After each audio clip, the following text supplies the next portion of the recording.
Hello friends, welcome back to our YouTube channel. आज की video में हम डिस्कस करेंगे कैश ट्रांजैक्शन जो कि रेस्ट्रिक्ट करता है इनकम टैक्स डिपार्टमेंट। किस वे में income tax department cash transactions को डिस्करेज करता है। तो आइए समझते हैं आज की वीडियो में। और हम वो 10 ट्रांजैक्शंस भी डिस्कस करेंगे, हाई वैल्यू ट्रांजैक्शंस, जिनके बेस जिनको करने से आपके ऊपर इनकम टैक्स नोटिस आ सकता है। तो चलिए वीडियो को शुरू करते हैं और समझते हैं। तो कैश ट्रांजैक्शंस को इनकम टैक्स डिपार्टमेंट रेस्ट्रिक्ट करता है या फिर डिस्करेज करता है 5 तरीके से। पहला थ्रू डिसअलाउंस, दूसरा थ्रू हायर टैक्सेशन, तीसरा थ्रू पेनल्टीज, चौथा through incentivising non cash transactions और पांचवा through through withdrawal of benefits. तो चलिए शुरू करते हैं और समझते हैं एक एक कैटेगरी को इंडिविजुअली। तो रेस्ट्रिक्शंस थ्रू डिसअलाउंस, तो डिसअलाउंस करके कैसे इनकम टैक्स डिपार्टमेंट किसी भी कैश ट्रांजैक्शन को आपके एक तरीके से डिस्करेज कर रहा है। तो क्या इनकम टैक्स डिपार्टमेंट कहता है कि भाई जब भी असेसी कोई भी खर्चा करता है for acquisition of any asset in respect of which a payment, किसी भी दिन एक पेमेंट या बहुत सारे पेमेंट एक ही पर्सन को एक ही दिन में, otherwise then by way of account payee cheque या बैंक या अकाउंट पे बैंक ड्राफ्ट या इलेक्ट्रॉनिक क्लियरिंग सिस्टम, या अब इसमें आप यूपीआई भी ऐड कर सकते हैं, इंटरनेट बैंकिंग भी ऐड कर सकते हैं, किसी भी तरीके से किया गया है, कैश कैश के फॉर्म में अगर किया गया है, अगर बैंकिंग चैनल को यूज नहीं किया गया है और वो खर्चा 10,000 रुपए से ज्यादा का है, तो उस खर्चे का अलाउंस यानी कि उस असेट का डेप्रिसिएशन आपको नहीं मिलेगा। In order to discourage the cash transaction and to bring transparency in the source of funding to political party, finance act कहता है कि भाई आप कोई भी डोनेशन किसी भी पॉलिटिकल पार्टी को 2,000 रुपए से ज्यादा की कैश में नहीं दे सकते। अगर आप ऐसा दे करते हैं तो आपको इसका डिडक्शन नहीं मिलेगा और पॉलिटिकल पार्टी के लिए ये इनकम हो जाएगा। तो पहला 10,000 रुपए का बोला जिसमें आपको कोई भी डेप्रिसिएशन नहीं मिलेगा। दूसरा, 2,000 रुपए का डोनेशन देते हैं हम किसी पॉलिटिकल पार्टी को तो डिडक्शन नहीं मिलेगा। Section 40A3 and 40A3A, no deduction is allowed for cash payment exceeding 10,000 for an expenditure or allowances claimed under business head। तो कोई भी खर्चा अगर आप करते हैं 10,000 रुपए से ज्यादा का, तो उस केस में आपको डिडक्शन नहीं मिलेगा अगर वो खर्चा आपने कैश में पे किया है। इस लिमिट को बढ़ा करके 35,000 रुपए कर दिया गया है ट्रांसपोर्टेशन बिजनेसेस के लिए, क्योंकि ट्रांसपोर्टेशन के बिजनेस में कैश का यूजेज थोड़ा सा ज्यादा होता है। तो कहते हैं फॉर फ्लाइंग, हायरिंग और लीजिंग गुड्स कैरियज, लिमिट 10,000 रुपए की बजाय 35,000 रुपए रहेगी। No disallowance under section 40A3 is made in such cases under such circumstances as prescribed under rule 6DD। तो अगर 6DD में ऐसा कहा गया है या ऐसा देखा गया है कि भाई कुछ ट्रांजेक्शन्स को करने के लिए बैंकिंग फैसिलिटी की अवेलेबिलिटी नहीं है, या फिर कुछ ट्रांजेक्शन्स को आप मैंडेटरली इसमें करते हैं, तो कैश में करना मैंडेटरी है, तो उस केस में डिसअलाउंस नहीं होगी, आपको एग्जेम्पशन, आपको डिडक्शन मिल जाएगा। डिडक्शन अंडर चैप्टर 6A, तो आपको चैप्टर 6A यानी कि सेक्शन 80C से 80U तक के डिडक्शंस नहीं मिलेंगे अगर आपने पैसा कैश में पे किया है। तो किन किन केसेस में इस तरह का डिसअलाउंस बोलता है, तो आपने मान लीजिए 80D में प्रिवेंटिव हेल्थ चेकअप का डिडक्शन लेना चाहते हैं, तो 5,000 रुपए तक ही आप कैश में दे सकते हैं, उससे ज्यादा नहीं दे सकते। डोनेशन हमने बताया किसी भी चैरिटेबल इंस्टीट्यूशन को, पॉलिटिकल पार्टी को 2,000 रुपए से ज्यादा देंगे कैश में तो डिडक्शन नहीं मिलेगा। 80GGA, donation for R&D, deduction in respect of donation for scientific research और rural development exceeding 10,000 is allowable where such sum is paid by any mode other than cash. तो यहाँ पर 10,000 रुपए की लिमिट है। 80GGB, पॉलिटिकल पार्टीज को companies contribute कर रही हैं, तो इसमें 2,000 रुपए की भी लिमिट हटा दी। 1 रुपया भी अगर आप देते हैं तो आपको डिडक्शन नहीं मिलेगा, आपको सारा का सारा पैसा अदर देन कैश देना होगा। 80GGC भी सेम कहता है कि पॉलिटिकल पार्टीज को देते हैं तो 2,000 रुपए से ज्यादा की लिमिट नहीं है, जीरो। आप 1 रुपया भी देंगे तो आपको अदर देन कैश देना होगा। Restriction through higher taxation policy, तो ये इसमें क्या कहता है कि भाई आपने अगर कैश ट्रांजेक्शन्स किए और आप उन कैश ट्रांजेक्शन्स का कोई एक्सप्लेनेशन ऑफर नहीं कर सकते, कर पा रहे हैं, तो आपके ऊपर हायर रेट से टैक्सेशन लगेगा।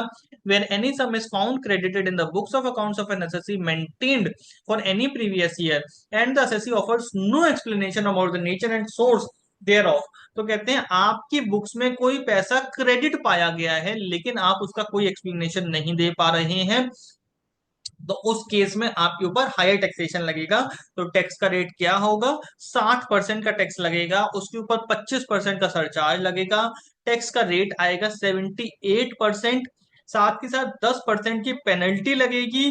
फाइनल टैक्स का रेट आता है 84%। अगर एसएससी डिक्लेयर करता है इनकम अपनी रिटर्न ऑफ इनकम में, तो फिर पेनल्टी नहीं लगेगी, आप 78% में छूट सकते हैं। अनएक्सप्लेन्ड इन्वेस्टमेंट्स, आपने कोई अनएक्सप्लेन्ड इन्वेस्टमेंट्स किए हैं जिनका आप एक्सप्लेनेशन ऑफर नहीं कर पा रहे हैं, यानी कि आपने कोई सोना खरीदा, कोई चांदी खरीदी, कोई वैल्यूएबल आर्टिकल खरीदा, कोई प्रॉपर्टी खरीदी, इस तरह का कोई भी इन्वेस्टमेंट और आप नहीं बता पा रहे कि उसका पैसा, उसका सोर्स कहां से आया था, तो उस केस में भी आपके ऊपर हायर रेट ऑफ टैक्सेशन 78% लगेगा। सेक्शन 115 बीबीसी, तो कहते हैं if an assessee being a person in receipt of income on behalf of any university educational institution, any hospital और इंस्टीट्यूशन, एनी फंड और institution, any trust or institution referred to in section 11 receives any income by way of anonymous donation।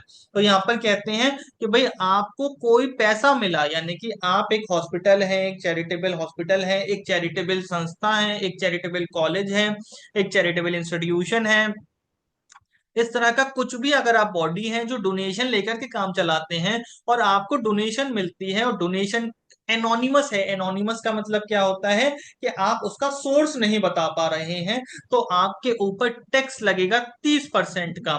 लेकिन उसके लिए क्या कहता है, then it would be chargeable at the rate 30% of anonymous donation received in excess of higher of the following.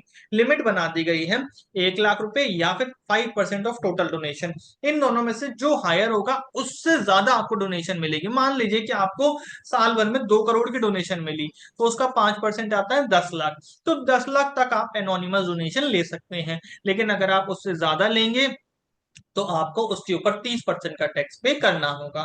लेकिन ये section applicable नहीं है।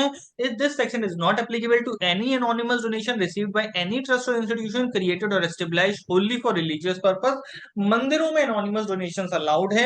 एनी ट्रस्ट और institution created only for religious and charitable purpose other than any anonymous donation made with a specific direction that such donation is for any university, educational institution, hospital, medical institution run by such trust or institution। तो कहते हैं किसी भी charitable या फिर religious institution को मिलता है तो वो स्पेसिफिक डोनेशन नहीं होनी चाहिए, जनरल है तो अलाउ कर देंगे। रेस्ट्रिक्शन थ्रू पेनल्टीज, पेनल्टीज लगा करके भी डिडक्ट इसको कैश ट्रांजेक्शन को डिस्करेज किया जाता है।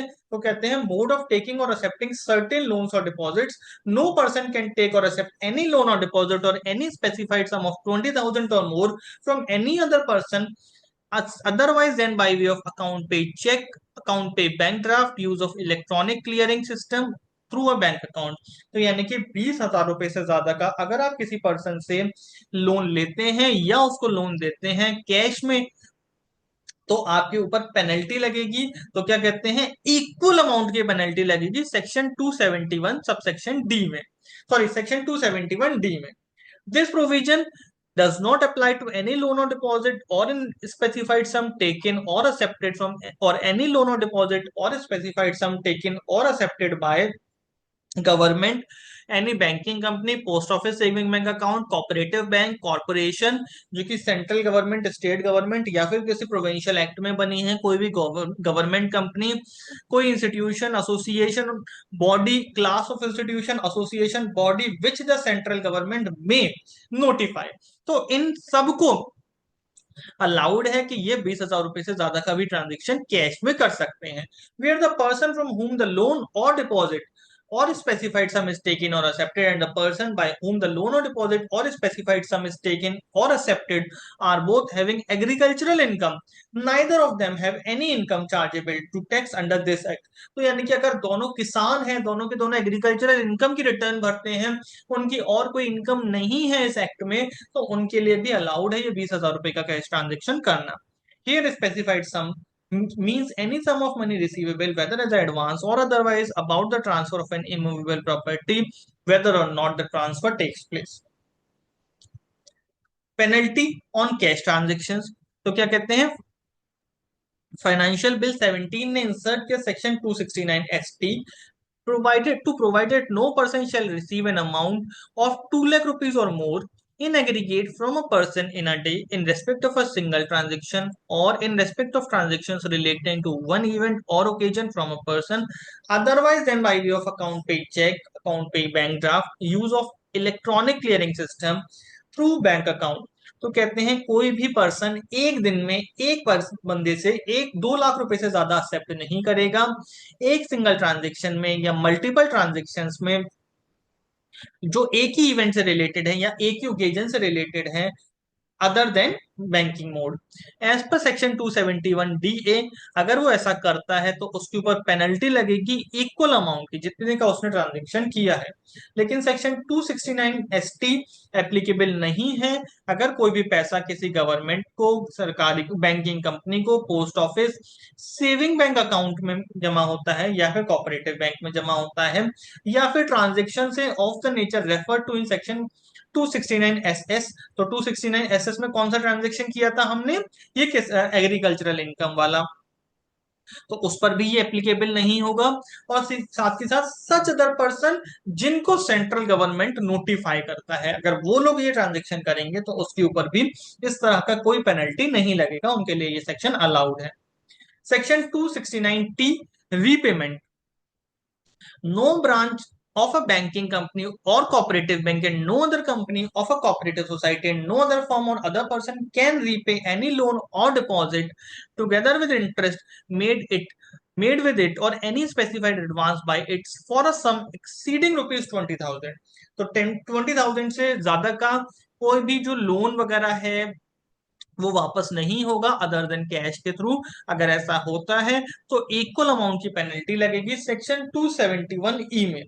Here specified advance means any sum of money in the nature of advance by whatever name called, किसी भी नाम से आप उस एडवांस को बोल लीजिए, ट्रेड रिसीवेबल्स बोल लीजिए, किसी भी नाम से बोलिए, उसके ऊपर लगेगी ये penalty in relation to transfer of an immovable property whether or not the transfer takes place.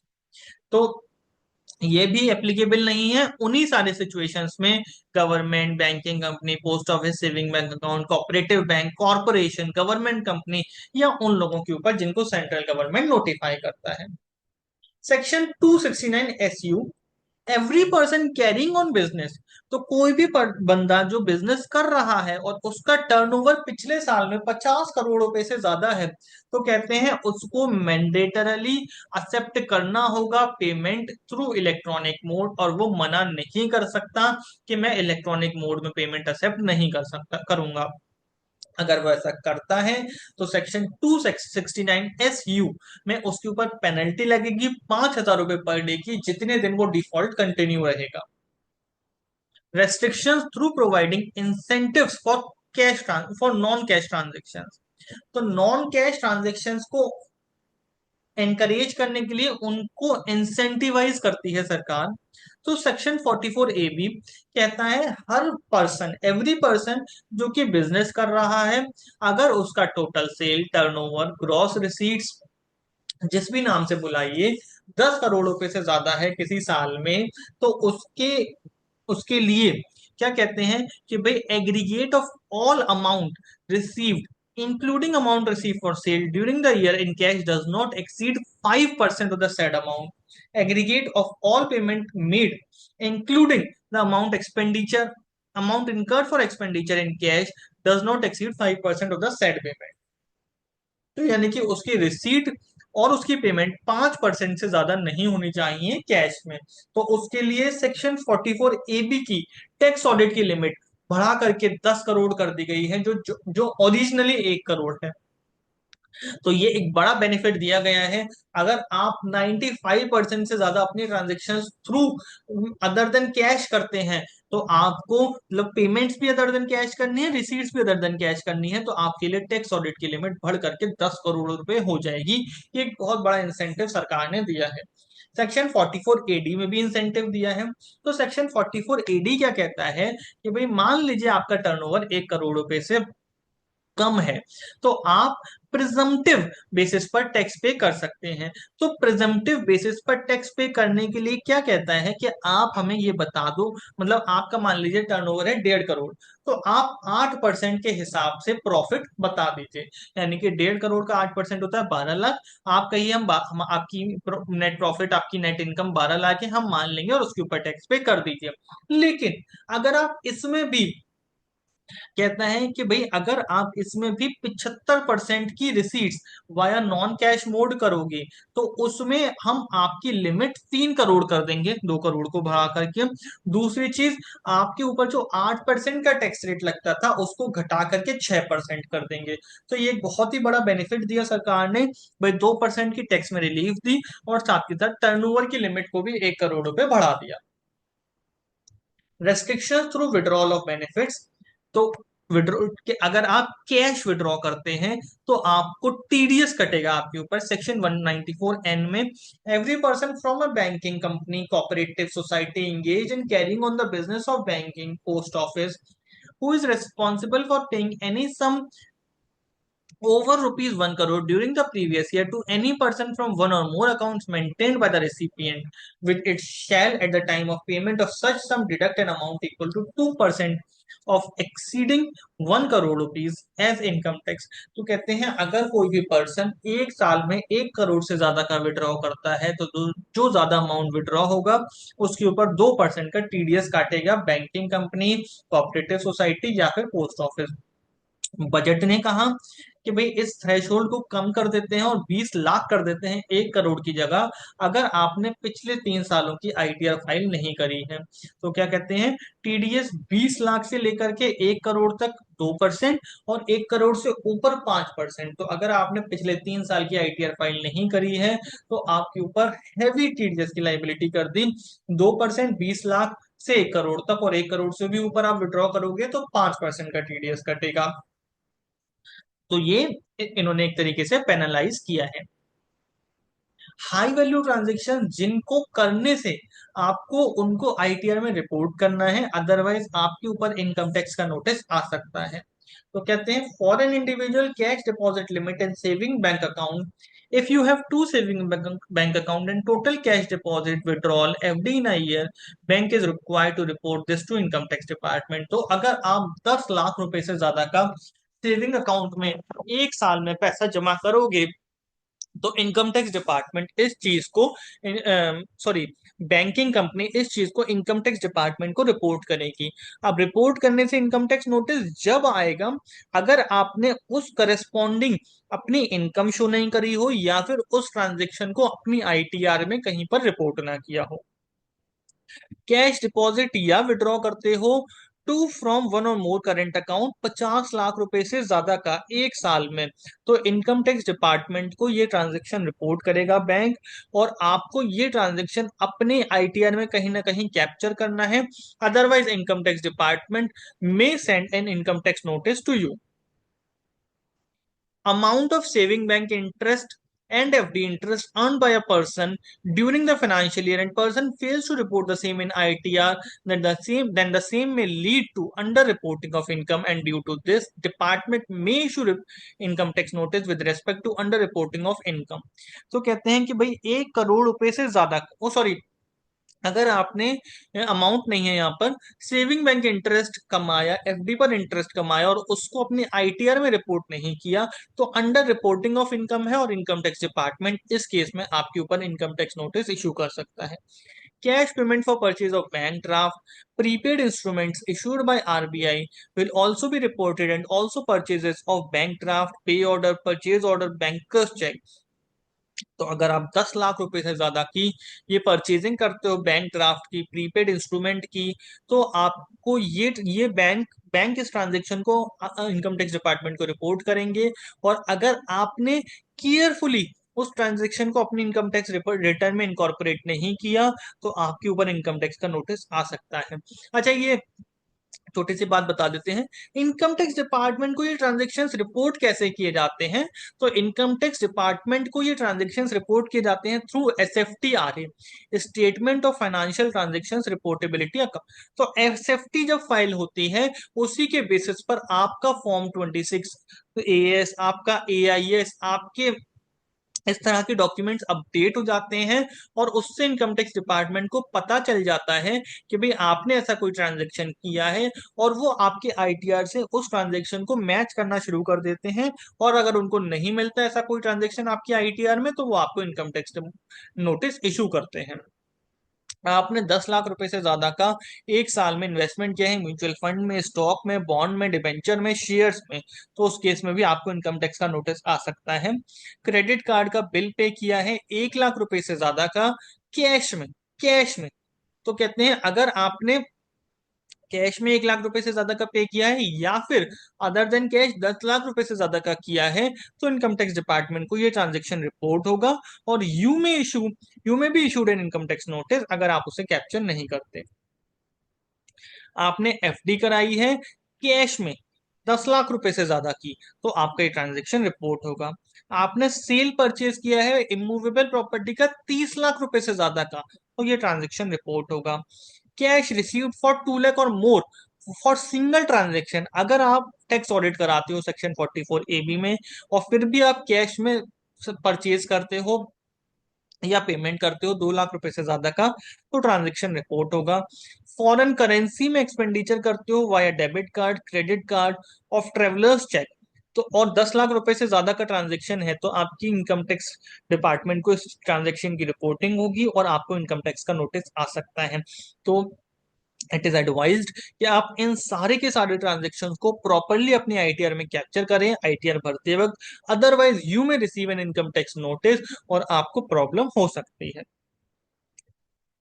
Thank you very much. एक हमारी छोटी सी वीडियो थी जिसमें हमने कैश के ट्रांजेक्शन्स को इनकम टैक्स डिपार्टमेंट कैसे रेस्ट्रिक्ट करता है वो बताया, नॉन कैश ट्रांजेक्शन्स को कैसे प्रमोट करता है वो बताया, 10 ऐसे ट्रांजेक्शन्स बताए जिनको करने पर आपको इनकम टैक्स का नोटिस आ सकता है अगर आप उसको प्रॉपरली कैप्चर नहीं करते हैं अपनी इनकम टैक्स रिटर्न में। तो आप हमारे चैनल @पर्सनल टैक्स को सब्सक्राइब कर सकते हैं। साथ ही साथ हमें कमेंट्स में बता सकते हैं कि आप हमसे और किन टॉपिक्स पर वीडियोस चाहते हैं। Thank you very much.